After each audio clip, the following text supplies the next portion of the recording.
Hey,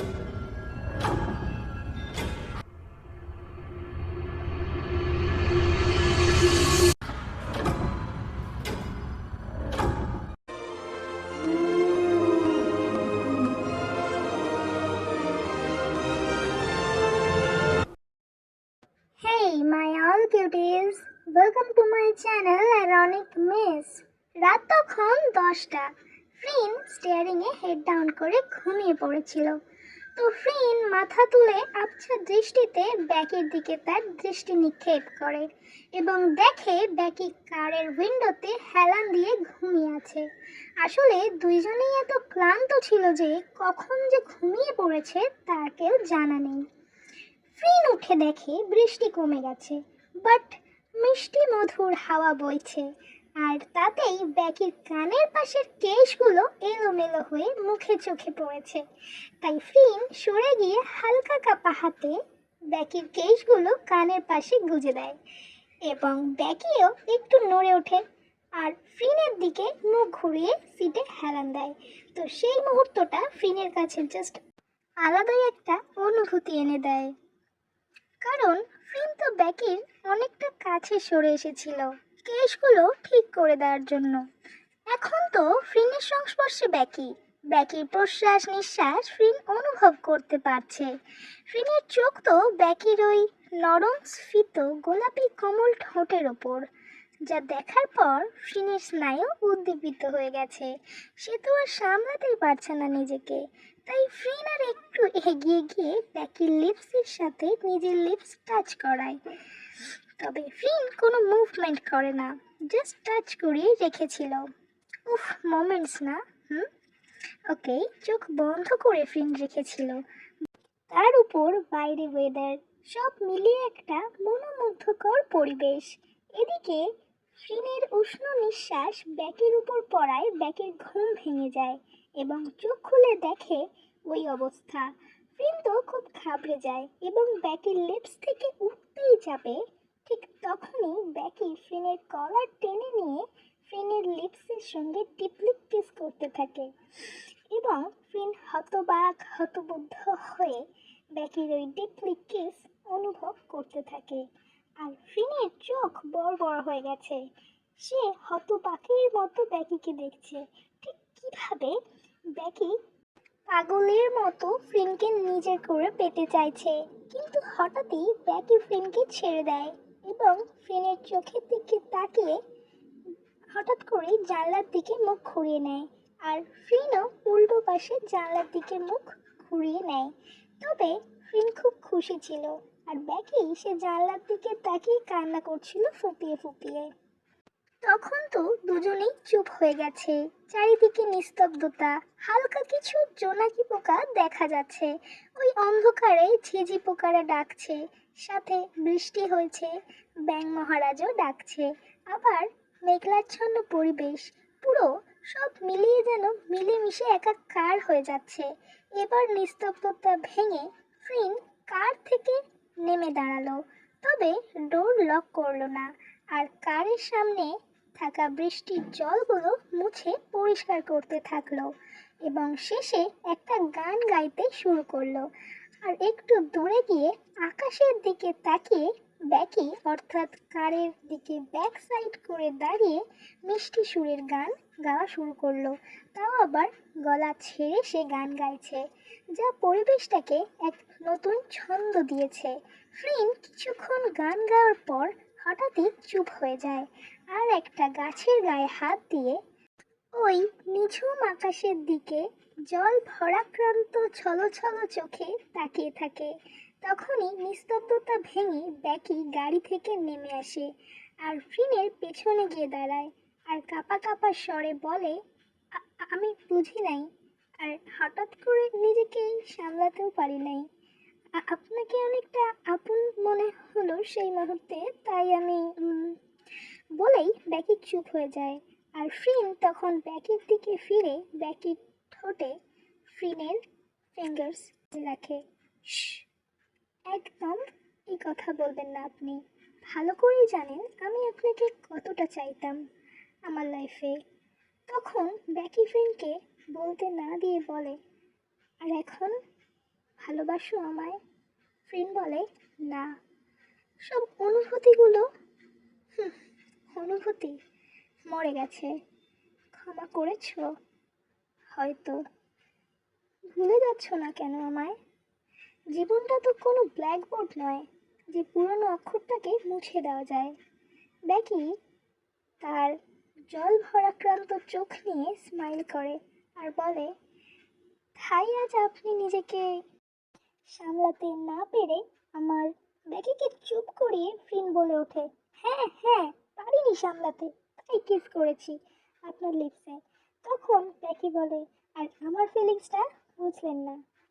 বুঝেছি, আপনিও হয়তো পারেননি, তাই আমায় কটু কথা না বলে ডিপলি কিস করেছেন।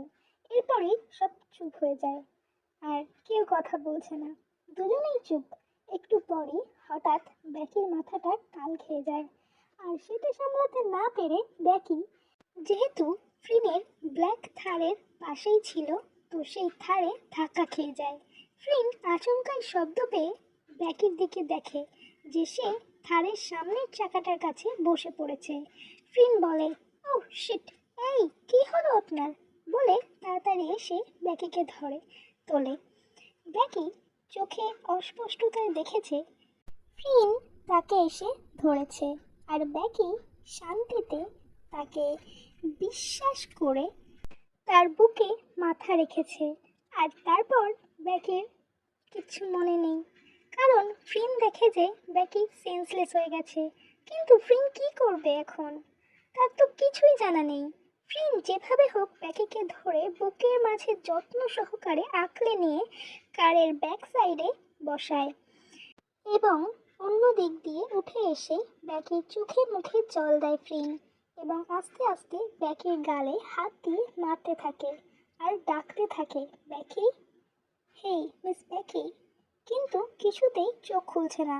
ফ্রিন তখন কারের সামনের সিটগুলোয় অনেকটা সামনের দিকে নিচু করে দেয়, যাতে একটু বেশি স্পেস পাওয়া যায় পিছন সাইডে, সরি ব্যাক সাইডে। তো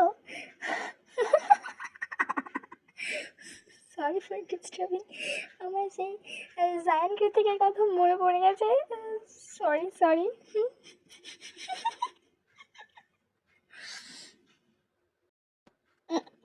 চুপ। তো তোমরা বুঝতেই পারছো, ব্যাক সাইডে স্পেস পাওয়ার জন্য সামনের দিকে সিটগুলোকে সামনের দিকে আরো নিচু করিয়ে দেওয়া হয়। আর এইদিকে ফিন কি করবে? এইরকম সিচুয়েশন তার লাইফে আগে কখনো আসেনি। এই মুহূর্তে সে তার মাথার মধ্যে আইডিয়া নিয়ে আসে, আর তারপরে নিজের কাঁধে হাত দিয়ে মেরে বলে, বাহ বাহ miss single, you are the great, কত বুদ্ধি তোর মাথায়। বলে সে তার মোবাইল খুঁজতে থাকে। আরে ফিন, কি করছো তুমি? আগে তো ব্যাকিকে দেখো। ও নো নো নো, সে তো ফোনে গুগল ওপেন করে টাইপ করছে, এরপর কি করা উচিত। হায় রে, আমাদের মিস, কি করছো তুমি? এটাও জানো না তাকে গুগল বলে কিনা সিপিআর দিতে? এই মেরেছে কি, শেষে সিপিআর, তার মানে আবারও লিপস টাচ। ভেবেই তো ফিন মাথায় হাত দিয়ে অস্থির অস্থির হতে থাকে। কিন্তু এটা কি দেখছি? না, এটা হতে পারে না। ফিনের মুখে তো একটা বাঁকা হাসি। উফ, আমাদের ফিন কি লটি, তাই না? আমাদের ফিন তো পুরোই, হা। তো ফিন গডকে থ্যাংক ইউ জানায়, আর গডের দিকে একটা ফ্ল্যাঙ্কিস ছুঁড়ে দেয়। ওকে, দেন তারপর ব্যাকিকে ব্যাক সিটে শুইয়ে দেয়, এবং আমাদের ফ্রিন সিপিআর দেওয়ার মিশনে লেগে যায়।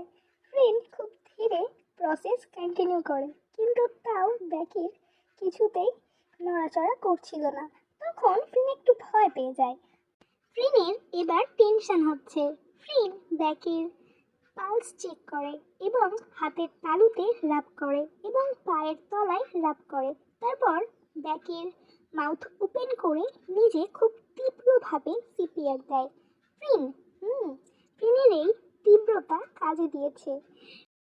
ফ্রিনের দেওয়া প্রশ্বাস নিয়ে ব্যাকি আবার যেন নতুন জীবন ফিরে পেয়েছে। ব্যাকি ফ্রিনের পিঠ আর এক হাত দিয়ে ফ্রিনের কলার বোনের কাছে আঁকড়ে ধরে, যেন নতুন জীবনের আনন্দ উপভোগ করছে। কিন্তু এটা কি দেখছি আমি আবারও? হ্যাঁ, ঠিক তাই। ওরা স্বইচ্ছায় দুইজন দুজনকে কিস করছে। লাইক জাস্ট ইমাজিন, এক নিঝুম রাতে দুই অভিমানী ব্যক্তি রাস্তা হারিয়ে ফেলেছে। নিস্তব্ধতায় নিজেদের অভিমানী হৃদয় মিলিত হয়েছে। তারা এখন দুজন দুজনকে দুজনের হৃদয়ে আবারও জায়গা দিয়েছে। আর এইখানেই তো অভিমানী ভুলগুলো যেন ফুল হয়, একা একা কাটে না তো বিরহী সময়। তুই কি আমার মতো স্বপ্ন দেখিস, চোখের আকাশ জুড়ে আমায় আঁকিস, তোকে ছাড়া হয় না তো কোনো উৎসব। তুই উফ, যেন কি যুদ্ধটাই না করলাম ভয়েস দিতে বসে। যা গরম! কেমন আছো তোমরা এই গরমে? হুম, আমি তো শেষ। আচ্ছা, আমাকে একটা টিপস দাও তো তোমরা, যে আমি মাথা থেকে কিভাবে একটা জিনিস বের করে দেবো। আমি পারছি না সামলাতে, আমি পারছি না, মানে আমি রাখতে পারছি না মাথায়। একটু আসি, আমি এত ভালো গল্প লিখছি, ভয়েস দিচ্ছি, মজা করছি, বাট আবার না, সেই যখন একাকিত্বে চলে যাচ্ছি, মাথার মধ্যে যেন চেপে ধরছে সব জিনিস। কি করে কিচ্ছু একটা টিপস দাও আমাকে, যাতে আমি ওই ব্যাপারটাকে একটু সাইডে রেখে দিয়ে স্বাচ্ছন্দ্যের মতো একটু জীবনটাকে উপভোগ করতে পারি। ভাই, তোমরা সবাই প্রায় জানো যে আমার রেজাল্ট আউট হয়েছে। হ্যাঁ, আমি আমার দুঃখগুলোকে ভাগ করে নিই, মানে এই নয় যে আমি আমার সুখগুলোকে ভাগ করে নেব না।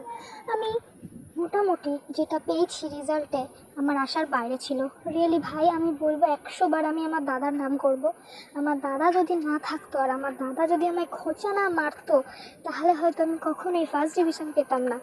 ইনফ্যাক্ট আমি একটাতে লেটার পেয়েছি ইন্ডিয়ায়, লেটার মানে যারা ইন্ডিয়ায় থাকো তোমরা তারা বুঝতে পারবে। অ্যান্ড অল গ্রেট মার্কস এসেছে আমার। আমি কখনোই ভাবি নাই, আমি তো ভেবেছিলাম হয়তো আমি সেই ল্যাদ খোরের মতো সেই লাস্টে চলে যাব, বাট না, দেখলাম হ্যাঁ হয়েছে। আমি খুশি, বাট এই খুশিটাকেও না আমি ভাগ করে নিতে পারি না, জানো। মাথার মধ্যে আমার এত এত মানে কি বলবো, আমার ওই একটাই প্রবলেম হচ্ছে, আমি পারছি না এক্সপ্লেন করতে কিছু। একটু কিছু টিপস দাও ভাই তোমরা। আর হ্যাঁ, তোমাদেরকে পরিবার মনে করি, দেন আমি এইসব ল্যাঙ্গুয়েজ ইউজ করছি, নাহলে করতাম না অবশ্যই।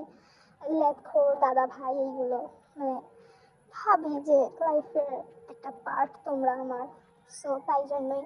আর হ্যাঁ, অবশ্যই আমাকে টিপস দিও, আর বলো যে ফ্রিলির ক্যারেক্টার কেমন লাগলো, আর আমি কি এক্সপ্লেন করতে পারলাম ঠিক করে? Okay guys, tata, bye bye, have a nice night. Okay.